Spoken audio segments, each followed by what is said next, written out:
सच्चाई से आपके पास, क्योंकि हम सच दिखाते हैं।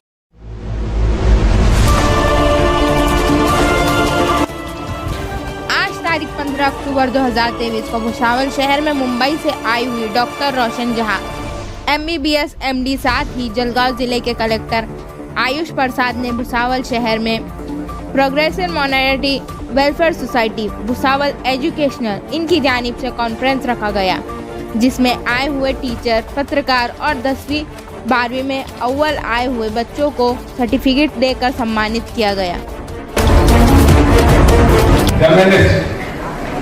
मजहर अब्दुल मालिक शेख। मेरा नाम doctor Roshan Jahan Jawan Ahmed Shaikh, MBBS MD pathology from Mumbai.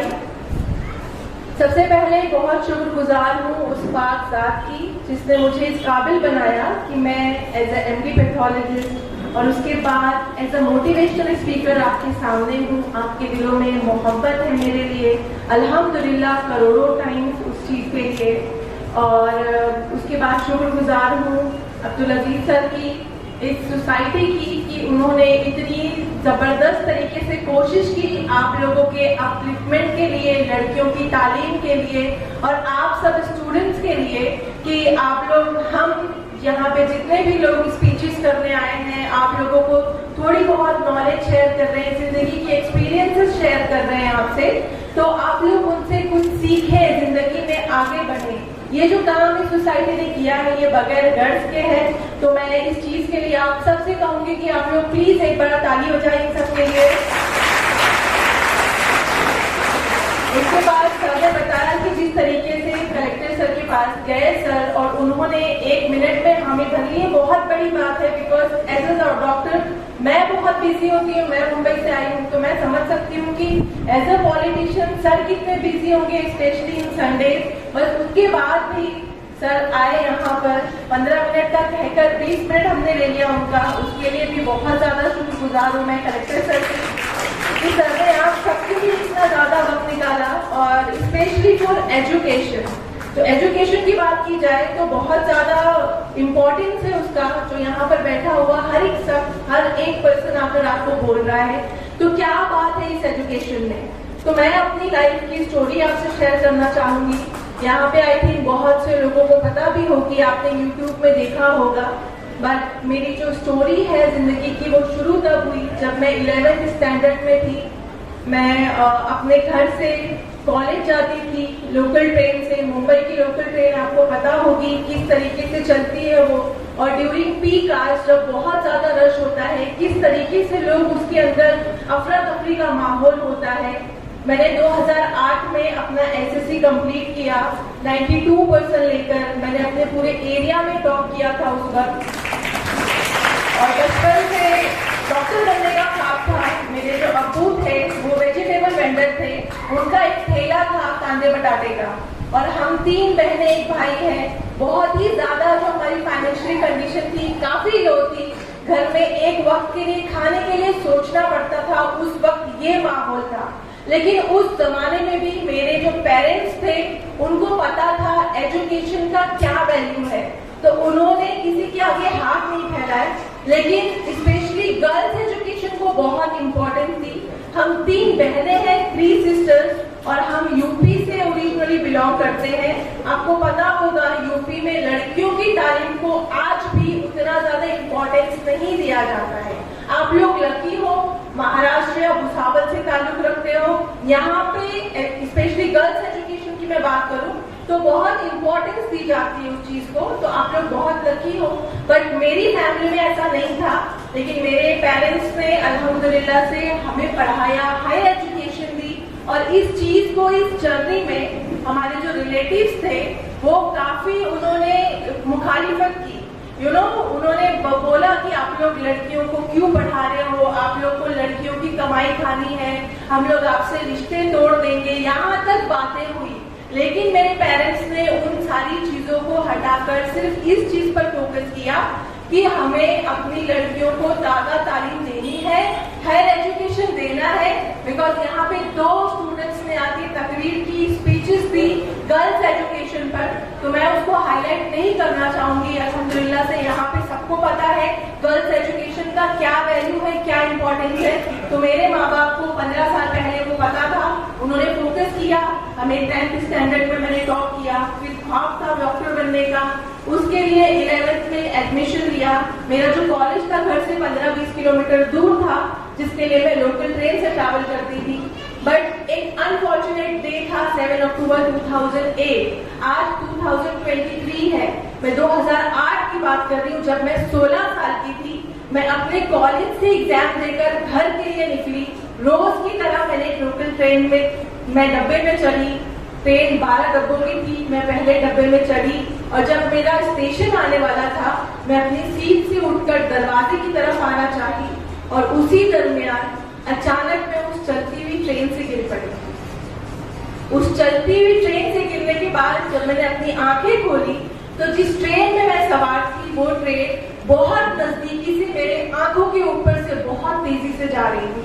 मैंने डर कर अपनी आंखें बंद कर ली कि क्या पता मैं ट्रेन में बैठकर शायद सो गई हूँ, मैंने कोई बुरा ख्वाब देखा है। और मैंने बहुत यकीन के साथ दुआएं पढ़ना शुरू की कि अल्लाह, मैं जब दूसरी दफा आंखें खोलूं तो मैं खुद को ट्रेन के डब्बे में पाऊं। लेकिन एक आजमाइश थी, एक एग्जाम था अल्लाह की तरफ से मेरे लिए। मैंने जब दोबारा आंखें खोली तो मैं रेलवे की पटरी पर पड़ी हूँ, 2 स्टेशन के बीच में, दूर दूर तक कोई नहीं था आसपास। मैं बुरके में थी, मेरा जो राइट पैर है वो थाई से कट चुका था और राइट पैर से जो हमारी फीमोरल आर्टरी होती है, वो सबसे बड़ी आर्टरी होती है, ब्लड की नस, वो सीरियसली कट चुकी थी उस ट्रेन के पहियों में आकर। मैं पहले डब्बे में थी, ट्रेन पूरी 12 डब्बों की ट्रेन मेरे पैरों को कुचलते हुए चली गई। किसी ने ट्रेन की चेन नहीं खींची। एक बहुत बड़ा एग्जाम था अल्लाह की तरफ से। मैं कॉन्शियस थी, मैं खुद को देख रही हूँ, मैं पूरी हैवीली ब्लीड कर रही हूँ, आसपास कोई भी मदद के लिए नहीं, क्योंकि मैं 2 स्टेशन के बीच में गिरी थी। लेकिन जब वक्त गुजरा उसके बाद लोग आए, लोग आकर आसपास खड़े हो गए। मैंने बहुत हेल्प मांगी।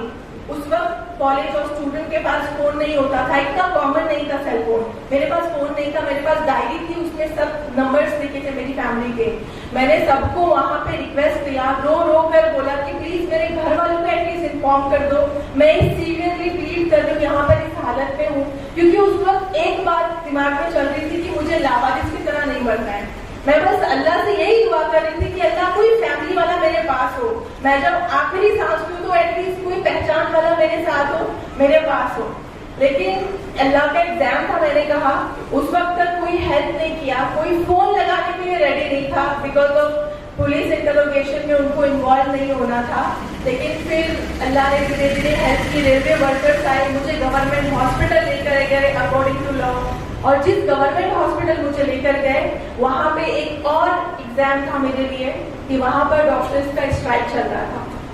मुझे ऑन द स्पॉट ट्रीटमेंट नहीं मिला। वहां पे नर्सेस ने मुझे अटेंड किया, मेरी सुपरफिशियल ड्रेसिंग हुई और मुझे हॉस्पिटल के कॉरिडोर में ऐसे ही ट्रॉली पर छोड़ दिया गया। मैं सुबह एक्सीडेंट हुआ, मैं शाम तक हॉस्पिटल के कॉरिडोर में ऐसी ही पड़ी रही। डॉक्टर्स थे ही नहीं, कौन मेरा इलाज करता। लेकिन अल्लाह ने जिंदा रखा था तब तक। मेरी फैमिली आई, मेरी फैमिली को इन्फॉर्मेशन मिली, मुझे प्राइवेट हॉस्पिटल शिफ्ट किए, वहां मेरा ट्रीटमेंट हुआ, मल्टीपल सर्जरीज हुई, बहुत सारी सर्जरीज हुई। मेरा हीमोग्लोबिन बहुत लो हो चुका था, तो डॉक्टर्स ने 24 आवर्स का अल्टीमेटम दिया फैमिली को। मुझे एनेस्थीसिया देकर बेहोश किया गया। उसके बाद जब मुझे होश आया तो मुझे मेरी बड़ी बहन ने बताया कि आपका एक पैर नहीं, आपके दोनों पैर कट चुके हैं। बहुत तकलीफ हुई क्योंकि मुझे एक पैर का पता था। जब मैंने दोनों पैरों का सुना तो मुझे बहुत ज्यादा दुख हुआ, मैं मायूस हो गई। मैं इतनी ज्यादा मायूस हुई और जब लोग मुझे देखने आते तो वो यही सब कहते, एक 16 साल की बच्ची, मुस्लिम माशरे की बच्ची जिसके माँ बाप के पास पैसे नहीं है, रेंट देने के पैसे नहीं है, उनको जब लोग आते थे देखते मुझे तो वो बोलते हैं कि इसके माँ बाप के पास ऑलरेडी इतनी फाइनेंशियली कंडीशन लो है, इनकी हालत खराब है फाइनेंशियली, प्राइवेट हॉस्पिटल में एडमिट है, बिल्स लाखों में जा रहे हैं, कैसे पे करेंगे। 16 साल की लड़की है, मुस्लिम लड़की, इससे कौन शादी करेगा। ये सारी जिंदगी बेड पर पड़ी रहेगी। शादी की बात तो बहुत बाद में आती है, पहले तो ये बोझ हो गई है फैमिली पर, क्योंकि मैं खुद से उठ नहीं पाती थी, मैं खुद से करवट नहीं ले पाती थी, मेरी हालत इतनी ज्यादा बुरी थी। मैं टोटली डिपेंड हो गई थी अम्मी पर, किसी और पर। मुझे बेसिक नीड्स जो होती है हमारी, वॉशरूम के लिए भी मुझे अम्मी पर डिपेंड होना पड़ा। मुझे गोद में उठाकर अम्मी वॉशरूम लेकर जाती थी। यहाँ पे बहुत सारे बच्चे ऐसे जो 15-16 साल के, आप सोचिए, आप इमेजिन कीजिए कि इस हालत में, इस उम्र में 1 मिनट में आपके 2 पैर छिन गए। आप इतने डिपेंड हो गए लोगों पे कि आपको बेसिक नीड्स के लिए भी लोगों की जरूरत पड़ रही है, आपके माँ बाप की जरूरत पड़ रही है उस उम्र में, जिस उम्र में आपको अपने माँ बाप की खिदमत करनी चाहिए। उस उम्र में फिर से मेरी माँ मेरी खिदमत कर रही है, मुझे वॉशरूम लेकर जा रही है, मुझे उठा रही है, और मेरे दर्द की वजह से वो 6 महीने सो नहीं पा रही है। आप सोचिए कितना तकलीफ का फेस होगा मेरे लिए। मैं खुद को कितनी ज्यादा, मैं कितना ब्लेम करती खुद को कि अल्लाह ने मुझे जिंदा क्यों रखा। लोग जब आते कि इसको मर जाना चाहिए था, ये जिंदा क्यों है, ये जिंदगी जो जिंदा दी अल्लाह ने उसको जिंदा रखा है माजूरी वाली जिंदगी में, ये क्यों रखा है इसको, इससे बेहतर था कि ये मर जाती। ये लफ्ज इतनी बार सुना मैंने और मेरे जहन पे चिमट गया वो लफ्ज कि मुझे अल्लाह ने क्यों जिंदा रखा है। लेकिन फिर मेरी मम्मी ने मुझे समझाया, उन्होंने बताया। मैं बहुत शिकवे करती, अल्लाह से कंप्लेन करती कि अल्लाह मुझे क्यों जिंदा रखा, मुझे माजूर नहीं होना है। आई थिंक यहाँ पे बैठा हुआ कोई भी शख्स माजूर नहीं होना चाहता होगा, वो लाइफ नहीं जीना चाहता होगा, मैं भी नहीं जीना चाहती थी। लेकिन मेरी अम्मी ने मुझे समझाया कि हम अगर हायर स्पीशीज है, हमारे पास ब्रेन है जो किसी और के पास नहीं है, बट फिर भी हमारे अंदर फ्यूचर देखने की कैपेबिलिटी नहीं है, हम फ्यूचर नहीं देख सकते, तो वो मेरे पास नहीं है। क्या पता अगर अल्लाह ने तुमसे 2 पैर ले लिए, उसके बदले फ्यूचर में बहुत बड़ा रखा हो, कुछ तो रिवॉर्ड रखा हो। तो अगर अल्लाह ने तुमसे 2 पैर लिए हैं, तुम पे एग्जाम दिया है, तुम पे आजमाइशें प्रॉब्लम्स आई है, तो इसको हंस के पार करो। जो डिसेबिलिटी है इसको हटाओ, जो एबिलिटी है उस पर फोकस करो। ये बात उन्होंने मुझे समझाई और उसको मैंने ग्रैस्प किया और मैंने तय किया, एक खुद से वादा लिया कि ये जो लोग, एक सोसाइटी की सोच है कि डिसेबिलिटी के बाद कोई भी आदमी फैमिली पर बोझ होता है, सोसाइटी पर बोझ होता है, नेशन पे बोझ होता है, वो कुछ कर नहीं पाता। मुझे ये जो सोच है ना वो चेंज करनी है, और वो किस तरीके से करनी है वो मैंने तय कर दिया। मैं पढ़ाई में अच्छी थी, मुझे पढ़ाई में अच्छा होना है। 11th में एक्सीडेंट हुआ, मैंने 11th ईयर स्किप नहीं किया, मैंने व्हीलचेयर पे जाके एग्जाम दिया, 12th में मैंने डिस्टिंक्शन लिया, और 12th के बाद मेरे जो आज आपके सामने खड़ी हूँ, प्रोस्थेटिस पहन के, नकली पैर पहन के, मैंने इनके साथ चलना फिरना शुरू किया। और उस चलने फिरने के साथ साथ मैंने CET एग्जाम पास किया जो मेडिकल में एडमिशन के लिए होता है, और CET एग्जाम में मैंने 3rd रैंक लिया all over Maharashtra MP। Journey आसान नहीं थी, मेरे लिए आसान नहीं था। 2 पैर खोने के बाद, इतना दर्द सहने के बाद मैंने पढ़ाई पे फोकस किया, क्योंकि मुझे वो एक सोच चेंज करनी थी लोगों की।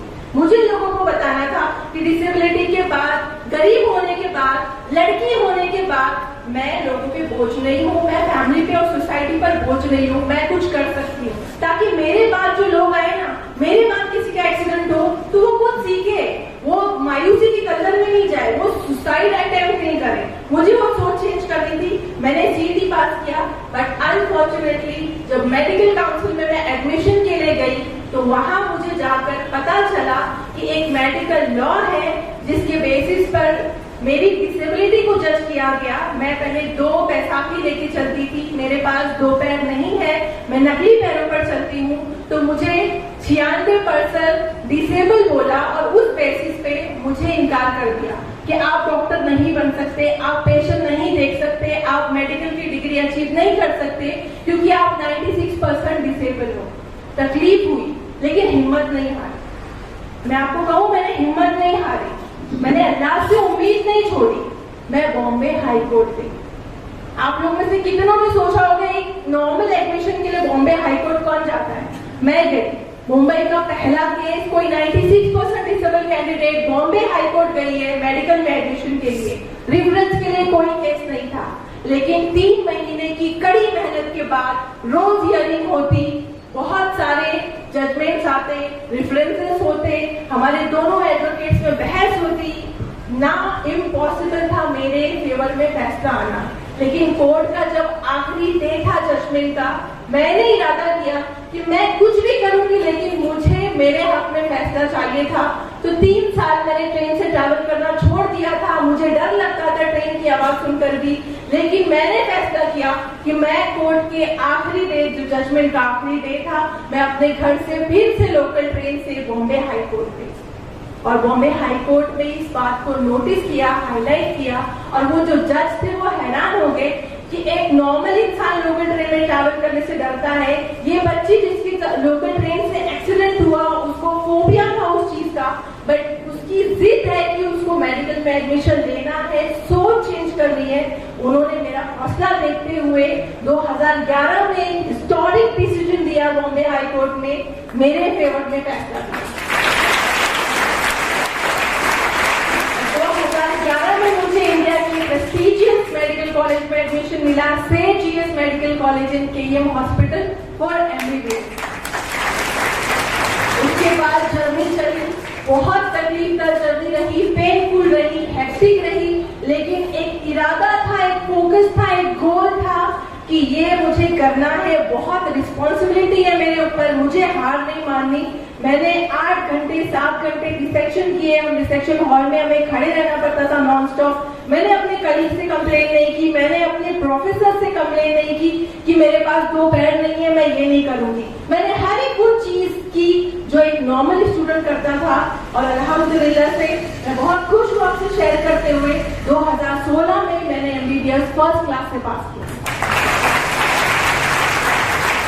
एमबीबीएस पास करने के बाद मैंने ये सोच तो चेंज कर दी कि डिसेबिलिटी के बाद अगर हमारी सोसाइटी, हमारे आसपास के लोग, हमारी फैमिली अगर सपोर्ट करें, हमारी एबिलिटी हमको समझाएं, तो हम भी बहुत कुछ कर सकते हैं। डिसेबल कैंडिडेट भी आगे आकर सर्व कर सकते हैं नेशन को, सोसाइटी को।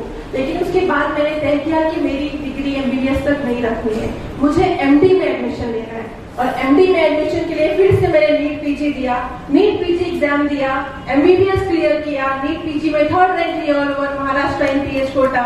और इस बार मैं ओवर कॉन्फिडेंट थी कि despite of clearing MBBS, internship किया मैंने, 24 आवर्स की ड्यूटी, 30 आवर्स की ड्यूटी की, बगैर सोए, बगैर खाए, बगैर बैठे। मुझे कौन मना करेगा एमडी के लिए। बट अगेन वो मेडिकल लॉ आड़े आया और उसके बेसिस पे मुझे एडमिशन से इनकार किया गया। इस बार ऑनलाइन फॉर्म सबमिशन था, मेरे पास सिर्फ थे 2 दिन। 2 दिन में कोर्ट जाना, जजमेंट लाना इम्पॉसिबल था, लेकिन अल्लाह से उम्मीद नहीं टूटी थी, हिम्मत नहीं हारी थी, एक यकीन था, फेथ था अल्लाह की जात पर कि अगर अल्लाह ने किस्मत में लिखा है तो कहीं ना कहीं से हेल्प होगी। आपने कहानियों में सुना होगा कि मिराकल्स होते हैं, गैप से मदद आती है। मेरे साथ 12 मर्तबा हुआ है ये चीज, और मैंने अल्लाह की बात पर छोड़ दिया। मुझे मेंबर ऑफ पार्लियामेंट ने फोन किया, मैंने उनको सारी चीजें बताई।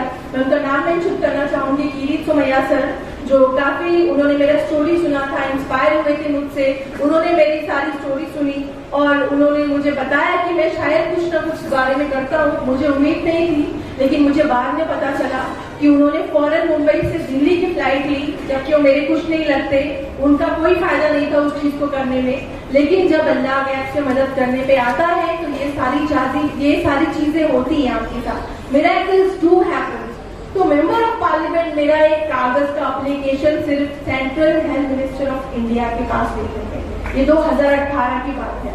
और वो एक कागज का एप्लीकेशन देखकर मेरी स्टोरी सुना उन्होंने, पैशन देखा, और मुझे खुद उन्होंने कॉल करके बताया कि बेटा आप लैपटॉप ओपन करो। 1 घंटा रह गया था फॉर्म सबमिशन में।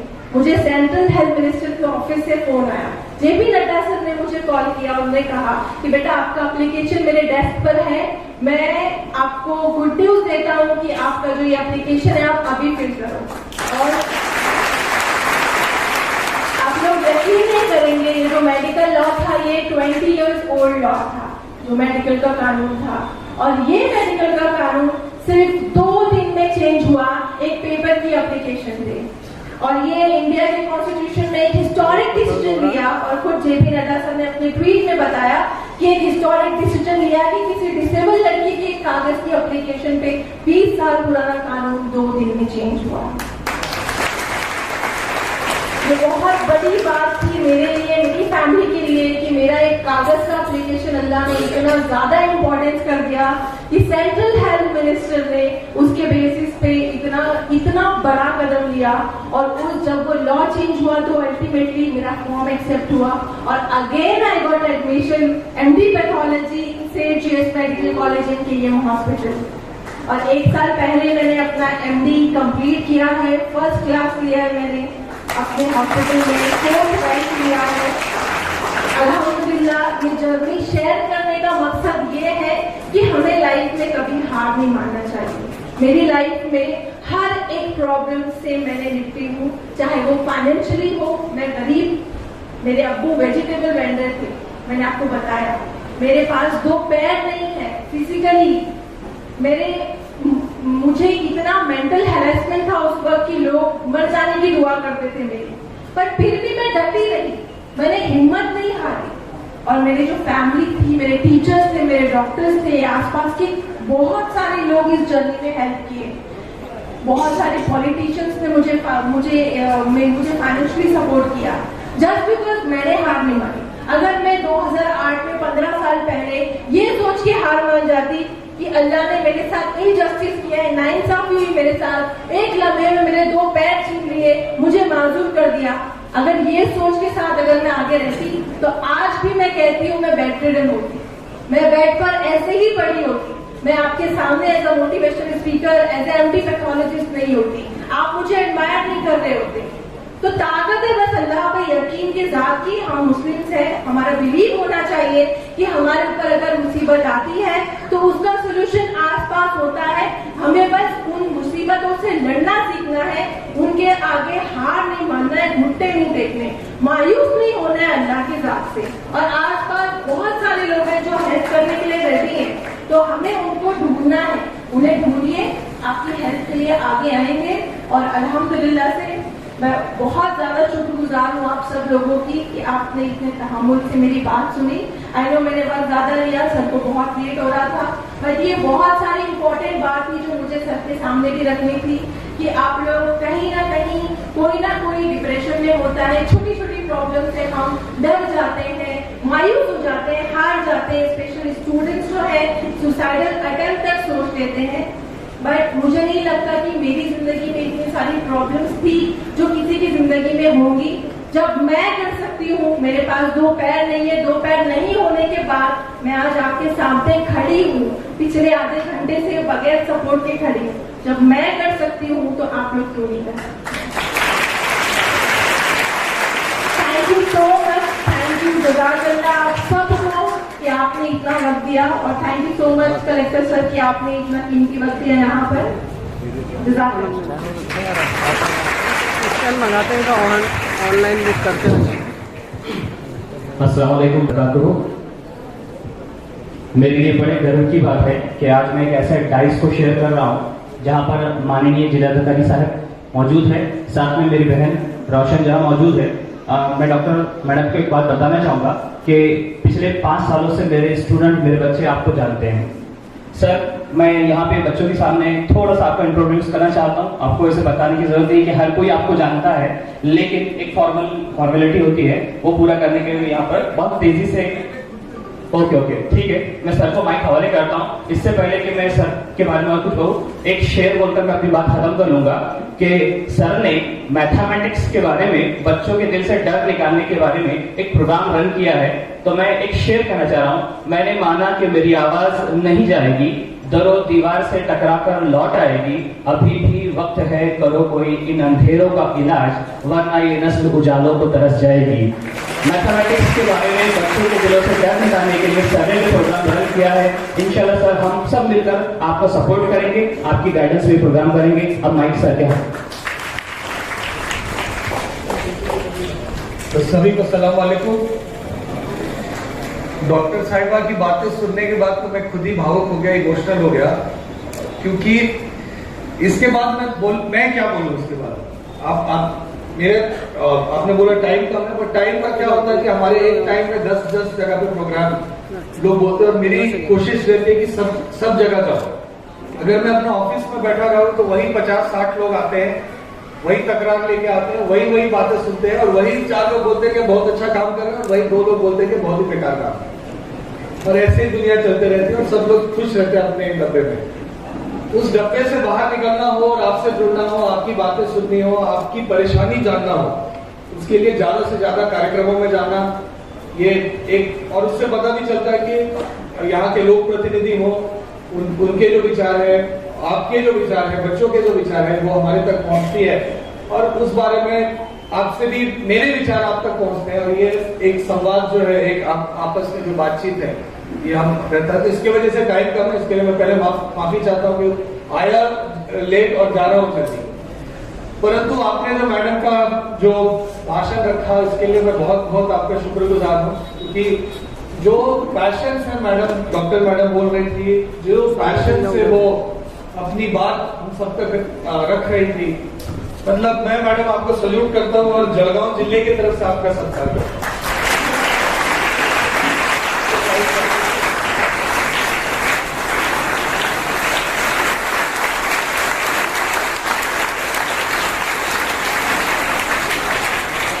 लोगों के लिए एक प्रेरणा की चीज है कि यहाँ पर एक फिजिकल डिसेबिलिटी तो था ही, परंतु सोशल इकोनॉमिक डिसेबिलिटी के बावजूद अपना सपना को पूरा करना और इतने अच्छे तरीके से पूरा करना।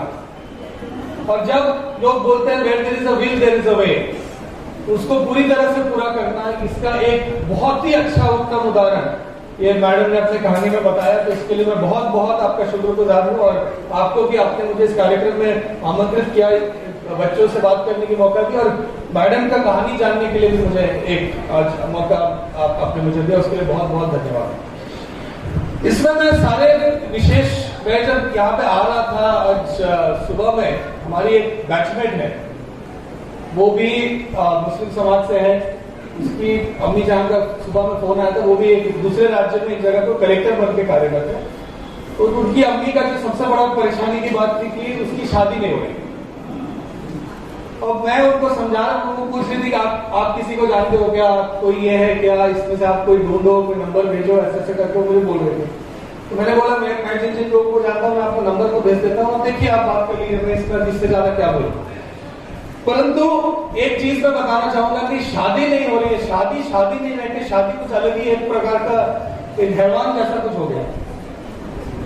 और मैं आप सारे लोगों को, मतलब नास्तिक मुस्लिम समाज हो या हिंदू समाज हो या क्रिश्चियन समाज हो या बुद्ध समाज हो, ये बस मैं सारे समाजों में देख रहा हूं कि शादी एक ऐसा, इसका एक हवा बना दिया गया है और उसको ऐसा कर दिया गया है कि मतलब अगर अच्छे लड़के नहीं मिल रहे, अगर लड़की बहुत ज्यादा अच्छा पढ़ ली लिख ली और उसके तुलने में कोई लड़का नहीं मिल रहा, तो उसके लिए लड़कियों को तो आप ये ना करें, लड़के अच्छा नहीं कर पा रहे इसके लिए लड़कियों को तो कम से कम कोई भी मतलब पनिश ना करे, ये मेरी सबसे पहले सबको गुजारिश है। और ये सिर्फ कोई एक समाज के लिए नहीं बोल रहा हूं, मैं सारे समाजों में, सारे धर्म, सारे जात, सारे राज्य, प्रांत, पूरा देश और प्रोबेबली पूरा दुनिया, आज लड़कियां अगर अच्छा पढ़ लिख रही हैं, उसको हम अपॉर्चुनिटीज उसका हम कम ना करें, क्योंकि लड़के उतना नहीं पढ़ लिख रहे। हम लड़कियों को सपोर्ट करें, उसी तरीके से लड़कों को भी हम सपोर्ट करें कि वो भी बहुत अच्छा करें। जब लड़का लड़की हर बच्चा, और अभी तृतीय पंथी भी, लड़का लड़की और तृतीय पंथी हर बच्चा, हर व्यक्ति अपना अपना स्वप्न पूरा करेगा, तब जिला का विकास होगा, राज्य का विकास होगा, देश का विकास होगा। और कोई भी अगर छूट जाता है उस विकास में, मैं व्यक्ति न्याय में बात करता हूं, अगर कोई भी एक भी व्यक्ति छूट जाता है, अगर उसका सपना पूरा नहीं हो रहा है, तो ये हमारे देश के लिए, हमारे राज्य के लिए, जिला के लिए बहुत दुख की बात है। तो मैं सारे लोगों को सबसे पहले विनती करूंगा कि, और दूसरा मैडम ने बोलते हुए बोला कि रिश्तेदार क्या बोलते हैं, इसकी चिंता ना करें। हर शादी में अगर आप जाए, वहां पर एक फूफा जी होते हैं जो वहां के अरेंजमेंट से बहुत ही दुखी होते हैं कि देखो सेवई नहीं मिला टाइम से, हमको पानी नहीं मिला, आए किसी ने मेरा स्वागत नहीं किया, प्लास्टिक की कुर्सी पर बैठा दिया, मुझे सोफा नहीं दिया। हर जगह होता है, हमारे कार्यालय में भी बहुत सारे फूफा जी हैं। आप कुछ करने निकलो, नहीं आपने ये ठीक से नहीं किया, आप यहाँ गए वहां क्यों नहीं गए। अरे हर लोग आलोचना करते हैं। मैं आपको बताता हूँ, जब तक 4 लोग आपसे जलन नहीं हो, तो आपने कुछ प्रगति नहीं की। ये टेस्ट केस है, जब तक 4 लोगों को आपसे जलन नहीं। तो मैं आपको यही कहना चाहता हूँ कि जैसे मैडम ने कहा, मतलब मैं जेन्युइनली ब्लोन अवे जो बोलते हैं अंग्रेजी में एक शब्द है कि उस तरह से ये है कि जब तक आपसे आप कोई भी लोग क्या कहेंगे उस पर ना विचार करते, आप क्या करना चाहते हो उस पर विचार करें, और वो सबसे ज्यादा जरूरी है। सुसाइड की मैडम ने बात की, एक बारे में मैं बताना चाहता हूँ। हमारा जो रेलवे लाइन है जो जलगांव से भुसावल जाता है, इतने ज्यादा सुसाइड्स हो रहे हैं, ये एक दुख की बात है। पिछले 10 दिनों में हमारे जिले में, जहां तक मुझे पता है, 3 छोटे बच्चों ने सुसाइड। और ये जो दुख है, अगर आप बस अगर नाम हटा दें, बस आप आंकड़े देखें तो हर समाज, हर धर्म, हर जाति लोग डिसअपॉइंटमेंट है, फ्रस्ट्रेशन है कि अपॉर्चुनिटीज नहीं मिल रहा है, या बाकी लोगों का दुख। सुसाइड प्रिवेंशन, जब हम शेतकरी आत्महत्या, तो मैंने खुद एक डिसर्टेशन लिखा है। मैं देखो, लोग बोलते हैं कि उसको आर्थिक मंदी थी, उसकी वजह से उसने सुसाइड कर लिया, ऐसा हो गया, उसकी वजह से कर लिया। 22 कारण मैंने ढूंढ के निकाला, अलग अलग लोगों से बात की, 400-450 शेतकरियों से बात की, 22 कारण निकाले। स्टूडेंट की सुसाइड पे बहुत ज्यादा लिटरेचर है, आप कॉलेज में पढ़े होगा आपने, उस पर भी बहुत सारे कारण है। बट अगर सुसाइड रोकना है तो सबसे बड़ा चीज है, 2 चीजें हैं। एक है कि अपॉर्चुनिटी, मतलब कोई ना कोई संधि होनी चाहिए कि हम अपने जीवन में कहीं आगे जा सकें। और दूसरी चीज है कि फैमिली का सपोर्ट, दोस्तों का सपोर्ट। वो सपोर्ट हमारे सारे लोगों को मिलना चाहिए, वर्टिकल मोबिलिटी होनी चाहिए। पर अगर फैमिली बोले, अगर कोई बोले कि मैं 10 घंटा पढ़ना चाहते हो, उसके लिए मुझे स्टडी हॉल ज्वाइन करना, फैमिली बोले नहीं, बाहर नहीं जाना है, 8 बजे घर पे आ जाना है। अगर हम वो सुरक्षा का वातावरण और विश्वास का वातावरण नहीं बना सके, सुरक्षा का वातावरण हम सब एक दूसरे के साथ मिलकर बनाते हैं और विश्वास का वातावरण नहीं बना सके, तो ये हमारे लिए बहुत ही दुख की चीज है। हम यूजुअली यहाँ पे बच्चों को, अगर आप अवार्ड देखें, मैं कोई भी स्कूल कॉलेज में जाता हूँ अवार्ड देने के लिए, तो बच्चों को ज्यादा अवार्ड मिलता है। तो जब बच्चों को हम देखें अवार्ड जब मिलता है, तो माँ बाप अक्सर बोलते हैं कि अरे 8 बजे के बाद बाहर मत रहना, 7 बजे के बाद बाहर मत रहना, क्योंकि असुरक्षित वातावरण। ठीक है, तो इस बारे में मेरे एक बॉस ने एक बार बोला था, और ये बात बहुत पते की चीज है कि यदि हमको कोई आदमी चोरी करता है, तो हम चोर को जेल में डालते हैं, चोर को बंद करते, चोर को हद पार करते, चोर को बोलते कि तुम भैया दूर रहो। बट अगर कोई भी लड़का अगर कोई लड़की को परेशान कर सकता है, तो हम लड़कियों को क्यों बंद कर देते हैं? लड़कों को बोलना चाहिए भाई तुम 6 बजे के बाद बाहर मत जाओ, तुमसे किसी लड़की को प्रॉब्लम हो सकता है, इसके लिए तुम अपने रूम को बंद कर देना। हम लड़कियों को क्यों बोलते कि तुम बंद होकर रह जाओ? हमको प्रत्येक बच्चे को, प्रत्येक व्यक्ति को अपॉर्चुनिटी देना चाहिए कि वो अपने जीवन में चाहे जितना भी चैलेंजेस है, फाइनेंशियल प्रॉब्लम्स है, फिजिकल प्रॉब्लम्स है, समाज से प्रॉब्लम्स है, नियम प्रॉब्लम है, जो नियम हमको सपोर्ट करने के लिए बने वही प्रॉब्लम बन जाए। उससे आगे जाने के लिए, हर बच्चे का सपना पूरा करने के लिए, बिकॉज मैं आपको बोल सकता हूं कि भारत देश ऐसा देश है जहां पे कुछ भी पॉसिबल है, कुछ भी पॉसिबल है। अगर आपने एक बार डिसाइड कर लिया कि हम ये करेंगे, कुछ भी पॉसिबल है। पर अगर हम उस पॉसिबिलिटी को एक्सेस करने से पीछे रह जाए, उस पॉसिबिलिटी में काम करने से पीछे रह जाए, तो हम बाहर रह जाएंगे। मेरी सारे लोगों को विनती है कि ये जो समाज है, ये शादी सपोर्ट करने के लिए रहता है, परिवार बनाने के लिए रहता है, खुशी का वातावरण निर्माण के लिए रहता है।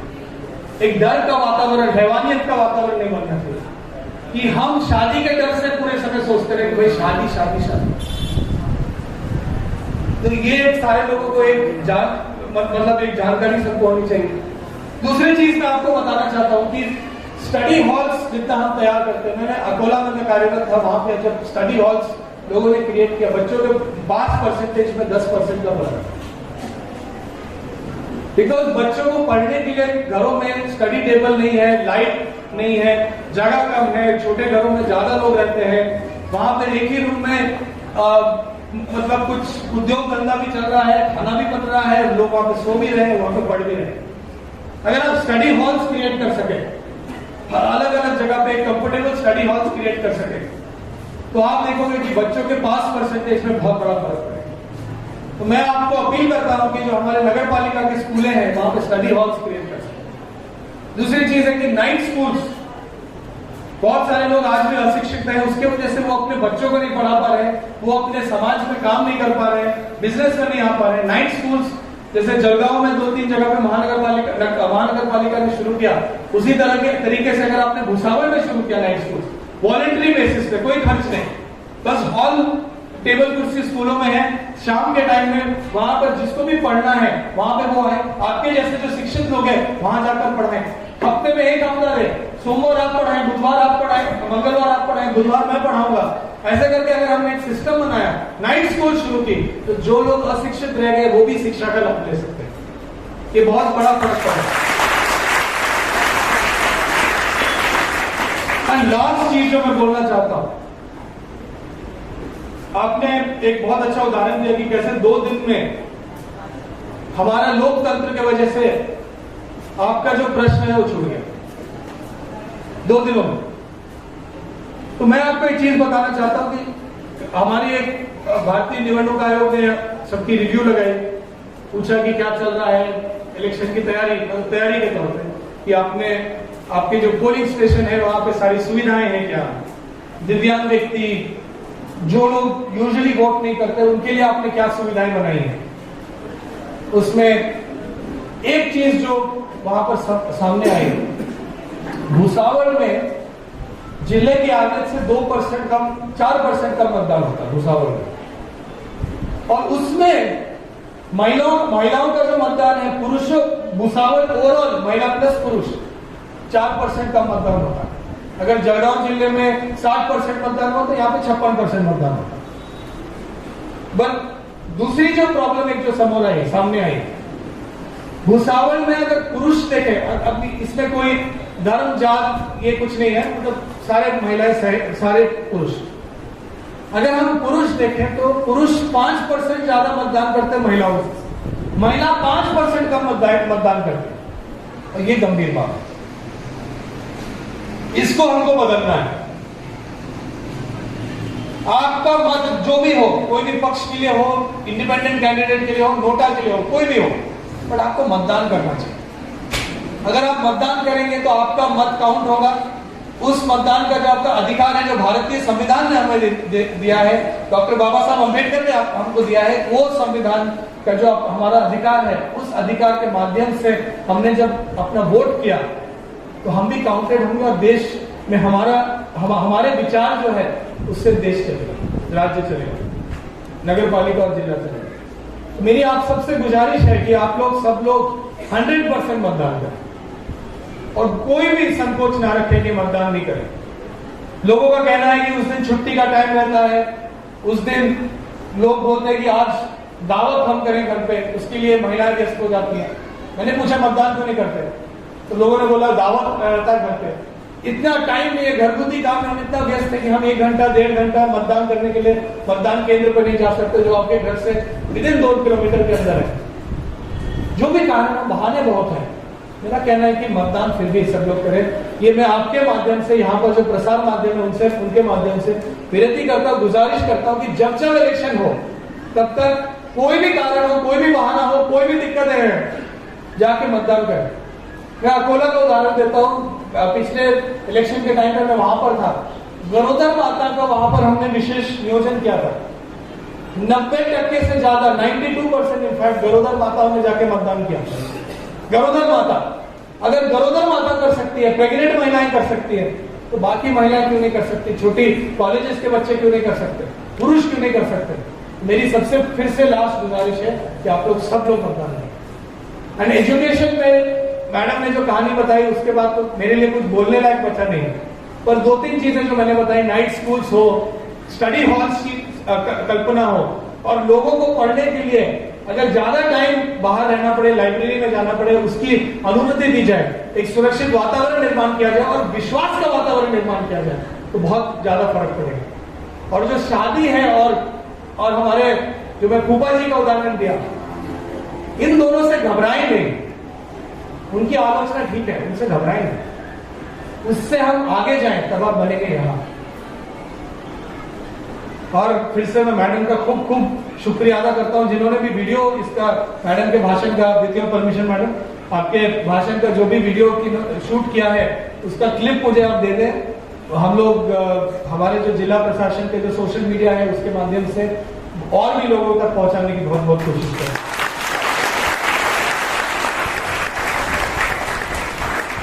एंड ये जो सुसाइड की जो बात कही, इस पर मैं सबको फिर से अपील करता हूं, कोई भी कारण हो आप निराश ना हो, पूरा देश आपके साथ है और हम मदद करेंगे सुसाइड मुक्त जलगांव जिला करने की बात करें।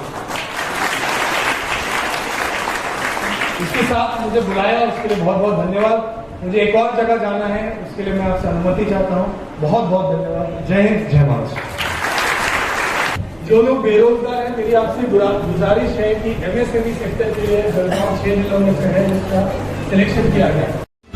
मैं अलविदा लेती हूँ, आपकी दिव्य काम मिले। देखते रहिए CBN। Press the bell icon on the her YouTube समस्या में app आपके and never साथ। miss another हर update. खबरों में सच्चाई से आपके पास, क्योंकि हम सच दिखाते हैं। हमारे CBN News 18 चैनल को सब्सक्राइब करें।